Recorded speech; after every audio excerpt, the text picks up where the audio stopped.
জামাই ষষ্ঠীতে যাবে না, শাশুড়িকে এনে শাশুড়ি ষষ্ঠী করবে। ছেলের শাশুড়ি আসছে? আজই আসছে। এই আমি কাজে যাব না। কি হলো ব্যাপারটা? কাজে না ছাড়া তুমি থাকতে পারো না, আর যেই শুনলে ছেলের শাশুড়ি আসছে অমনি কাজ ক্যান্সেল। পুরো ক্যান্সেল, সব সময় কাজ ভালো লাগে না। ঠিক আছে, ছেলের শাশুড়ি যতদিন থাকবে এই তোমার চোখ বেঁধে দিলাম, খুলবে না। কেন? তোমার নজর খারাপ। কেন? আমি একটু দেখলে কি ছেলের শাশুড়ির গতর ক্ষয়ে যাবে? এই টুনটুনি, আরে বেয়ান, আপনার মেয়ে টুনটুনি আর আমার ছেলে মানে আপনার জামাই দুজনে মিলে শাশুড়ি ষষ্ঠী বাজার করতে গেছে। বেয়ান আপনি আসুন, আপনার মেয়ে জামাই এক্ষুনি চলে আসবে।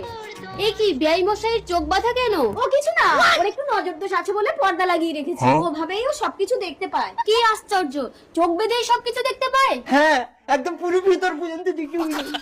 বেয়ান আপনি আসেন। আপনি বসেন, আমি পুজোটা দিয়ে আসি। ঠিক আছে। না, রসের বেআইন কি যখন